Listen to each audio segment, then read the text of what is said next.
Good morning, ladies and gentlemen, and welcome to another session of All Fashion Sourcing Virtual 2020. Again, it gives me great pleasure to introduce Nicola Cooper, who's going to be talking to us about why African fashion matters. As an introduction, Nicola is the founder, trend researcher, analyst, cultural strategist for Nicola Cooper and Associates. She's a self-confessed information junkie, a teacher, a wonderful speaker, brand consultant, and she really is a formidable presence on Africa's fashion and lifestyle landscape. Nicola, good to see you again, and over to you. Thank you. Thank you so much, Neil. I'm just going to share my screen here, guys. So today I'm going to be bringing you a sort of condensed version of a previous report, which is available on All Fashion Sourcing, and that is Africa Materializing. And it's really focused on the importance of African trends, not just from a local to local perspective, but a local to global perspective, as well as understanding how global is looking at Africa in terms of trends. So I'm just going to go through a few items here, but I'm going to start with Beyonce and Black is King. So as we know, she launched Black is King a couple of months ago, and what we're starting to see is the highlight on Africa. And this is not the first time we've seen Africa highlighted in terms of its aesthetic, but what we are seeing for the very, very first time is African fashion, African filmmakers, African stylists, African photographers being invited to collaborate with Beyonce. So what that means is, with the rise of the Black Panthers and the Black is King, so now we're starting to recognize how the rest of the world is invested in African aesthetics and African narratives. So I'm just going to take you through a little bit of the film, and I'll discuss a little bit more afterwards. A journey is a gift.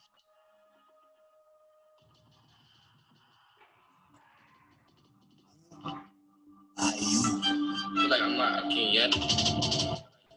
I'm potential for you, that I'm not big. So I think what's really important to understand is obviously how trends work and the trajectory of trends. And I think it's far more complex than what is understood.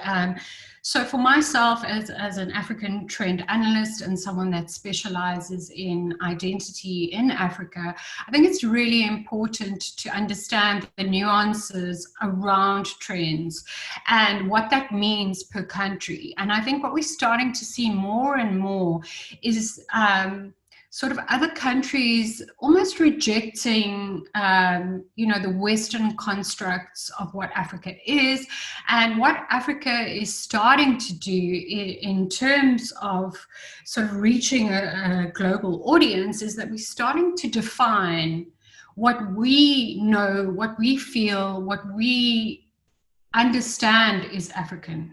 And this is a really important facet, especially for South Africans in sort of the post-apartheid identity formation, is that a lot of sort of information around African trends and African fashion, and even the sort of critical discourse or conversation that we've had around African fashion, is from the outside looking in.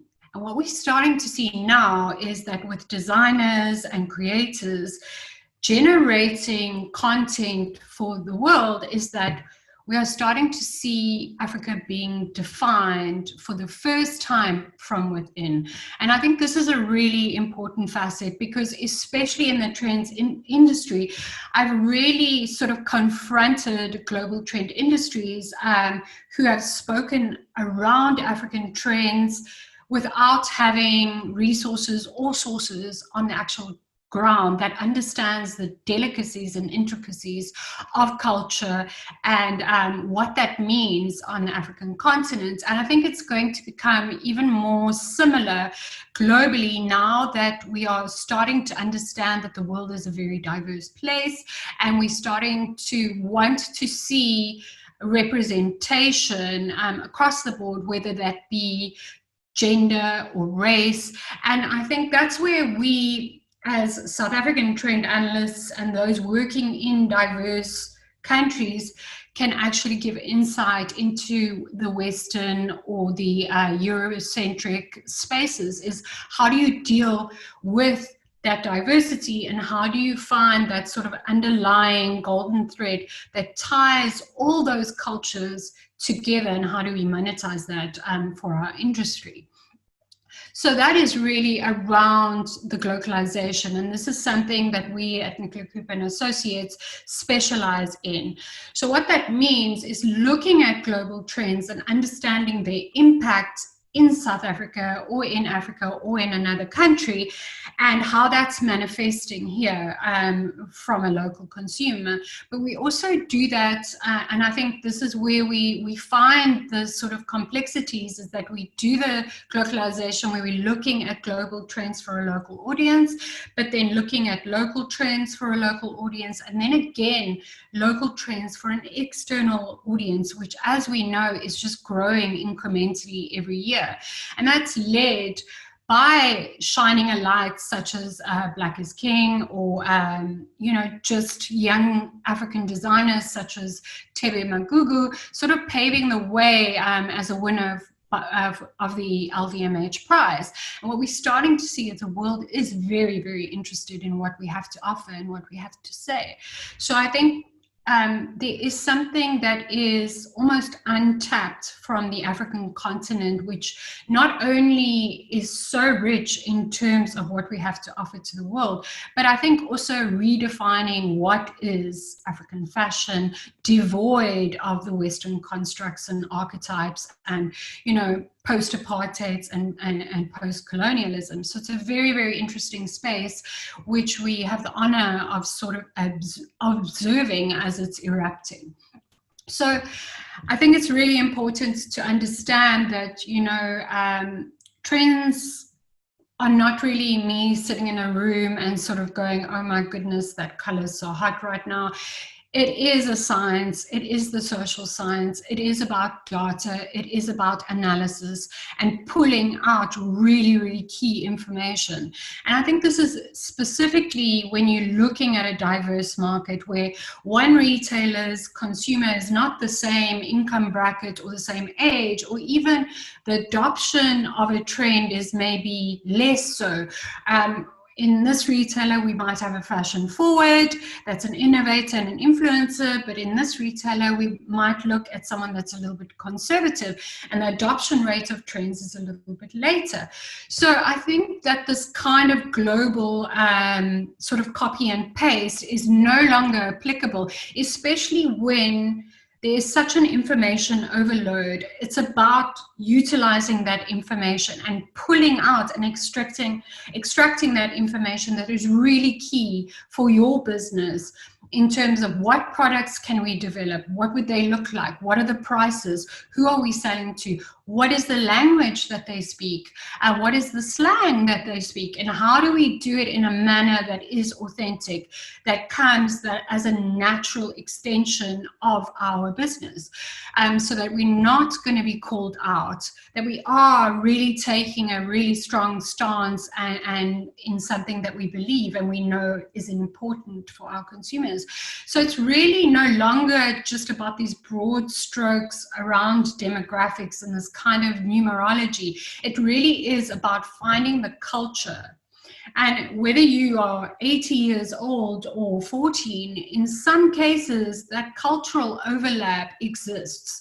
And I think that's really important. It's about beliefs, it's about mood, it's about human connections at the end of the day, because at the end of the day, clothing is very, very much personal expression and identity. And what that is to our consumers very, very important. And that's why the importance of understanding your consumer and who they aspire to be, whether it is a luxury level or even at affordable retail level, that for us, especially in a space where there is quite a drastic sort of gap or income gap, and the idea that, you know, when you're looking at fast, affordable fashion within the country, that those consumers are equally important to a luxury consumer. In fact, sometimes even more so. And the idea of that is that everyone deserves to look and feel good and feel represented. So what that means is that when we're looking at a globalized trends, we have to sort of look at the universal appeal, but also what is that point of differentiation? What is that kind of sweet spot that makes it really important and gives it a point of differentiation, so that when you're selling to localized consumer, they see themselves represented in it. And when global consumers see it, they see something unique and a point of differentiation and something of value which they want. So I think the more we do so, and the more we kind of carve out our own localized fingerprints, not only to supply to our own consumers on our own continents, but also look at what is the unique quality that we have for a global audience or a global consumer.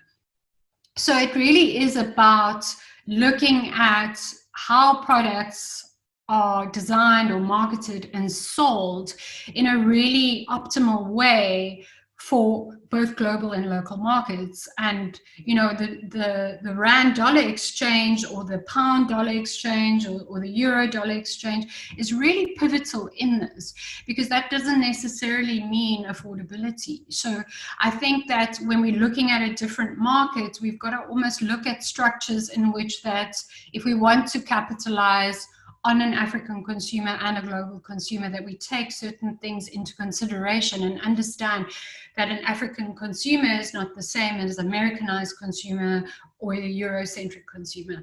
So I think it's really important to understand not only the difference in cultures and nuances and aesthetics, but also the economy, the adoption and the accessibility to fashion. So when we look at why, specifically in terms of South Africa and the continent matters to the rest of the world, is that the African continent has the largest youth bulge in the world. And when we look at that, the median age in Africa is 19.7 years. And that means that's 43% or 43.8% of the population is urban. And when we look at the age, which is your average age as 19.7, that's a very, very young continent. And what's in contrast, when we look at those nuances, in terms of marketability, just from a comparative space, the average age of a South African is around 21.5. And when we look at an Australian consumer, it's considerably older, at the average age is about 39. So when we're looking even, you know, around providing for Africa comparatively to Australia, we're starting to understand that there's also that huge gap in terms of age. So I think it's more and more important for us to start targeting and utilizing information so that when we are entering a market, that we understand that market and what those sort of nuances and differentiating factors are comparatively to an African or American or Australian consumer.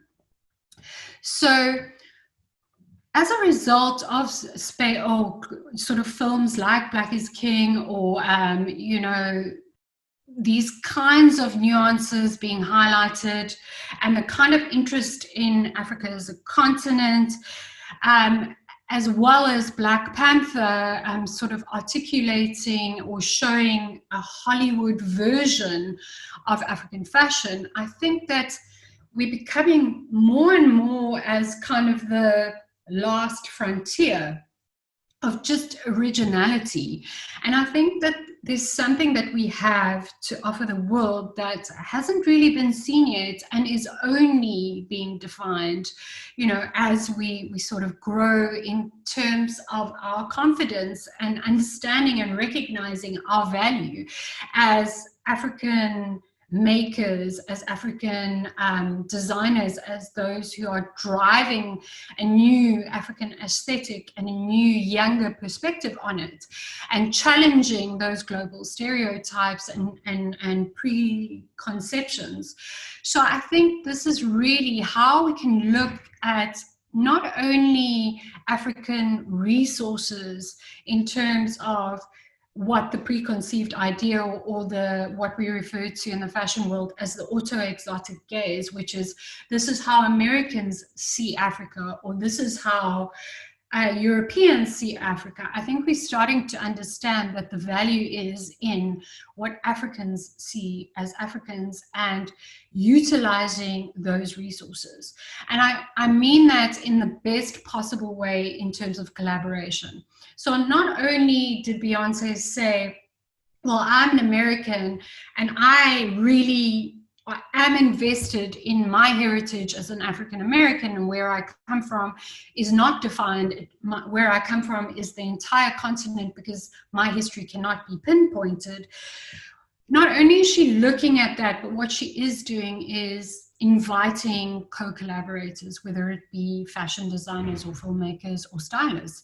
And in that respect, what we're starting to see is the true essence of how you can empower African businesses or African designers and African fashion in general, is that it's no longer just, you know, this idea that the rest of the world is just taking. They're co-creating, and I think this is really, really important. Rather than replicating what is how you perceive African fashion to be, reach out and collaborate and know that there is an authenticity with collaborating with sort of African designers. We saw it, you know, in terms of the collaborations that are happening now as the new awakening and new awareness and new found value in what Africa has to offer to the world. So really that really contextualized and what's really gaining traction is Africa as a trend driver, not only something that you can just look in on and borrow from. It's continuously creating without the lights of a Black Panther or a Beyonce. And what you're starting to see is this ingenuity and creativity that's always been there.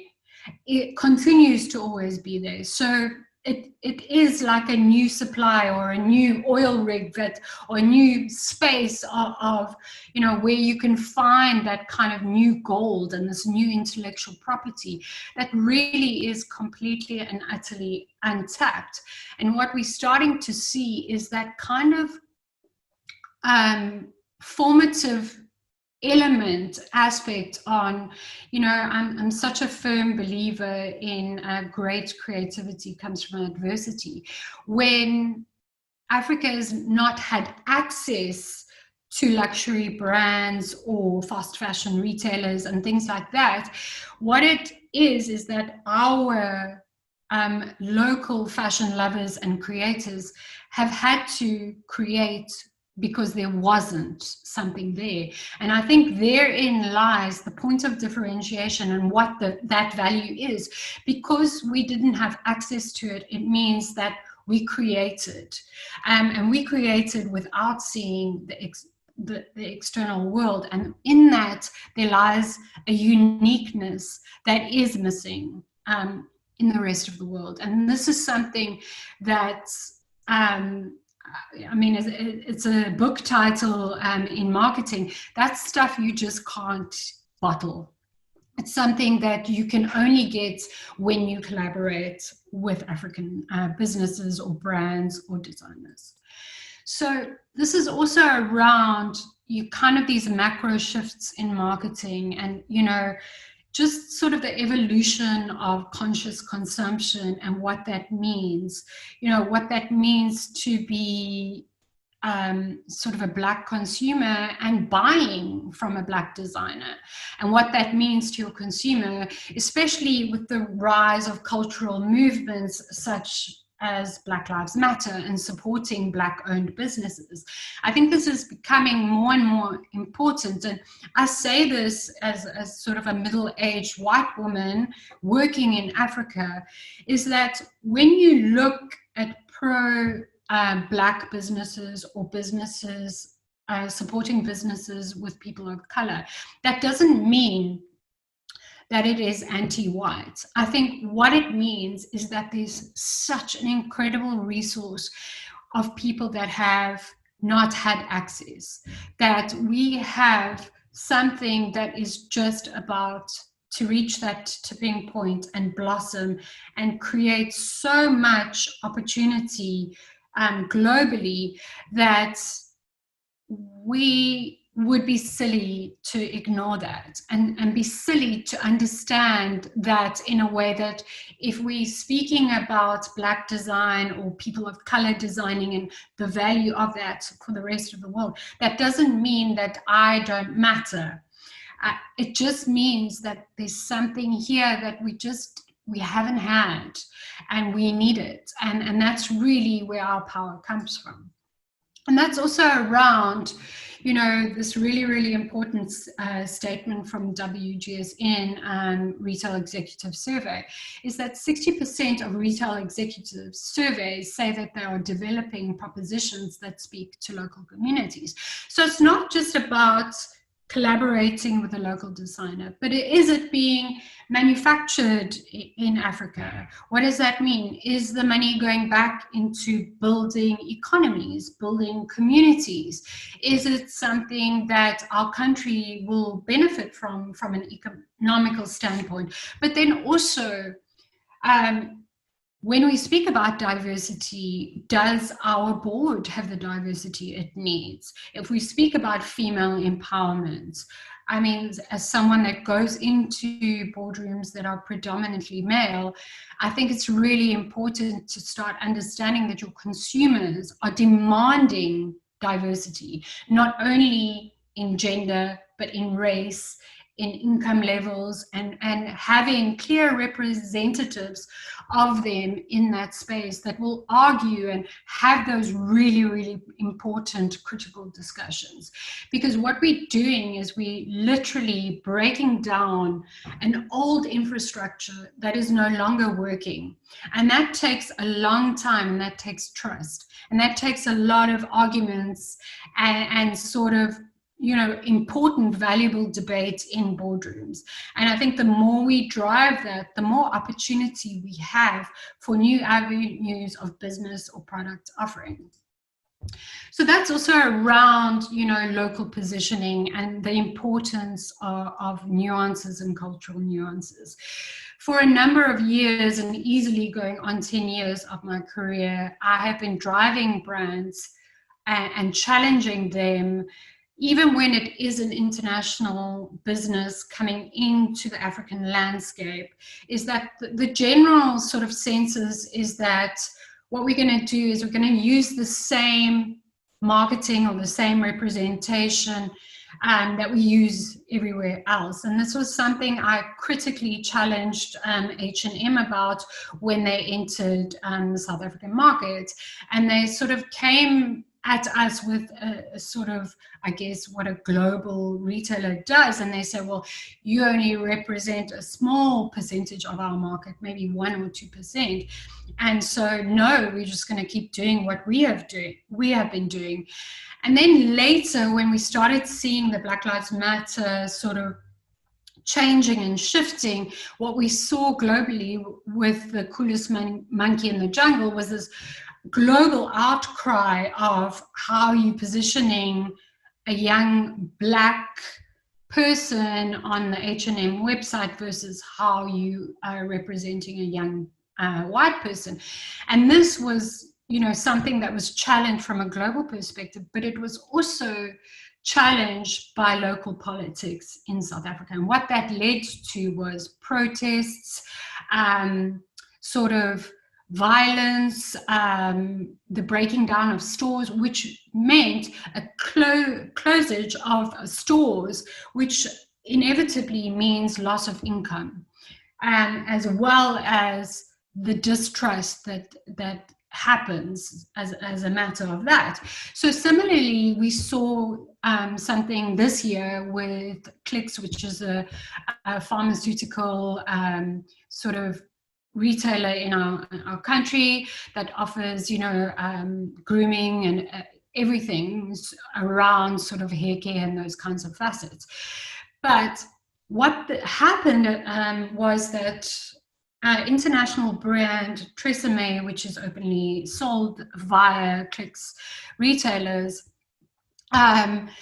Clicks has utilized that advertising where it positioned a person of color's hair as this is how your hair should look, and a Caucasian person's hair as this is how your hair should look. And I think that, again, it only reiterated the necessity for understanding diversity, diverse markets, representation, non-bias, and then again, consumers and even politicians challenging those notions.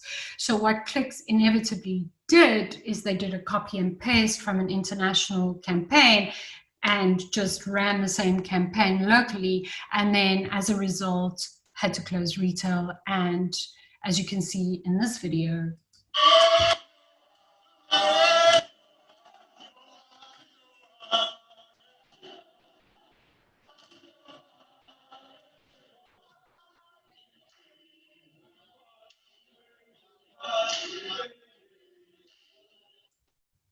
so it might seem a little bit strange, but I think less strange now as we speak to the Black Lives Matter and what's happening globally, because this has always pre-existed in Africa, that there are those politics around fashion and representation and challenging the necessity to be respected from retail.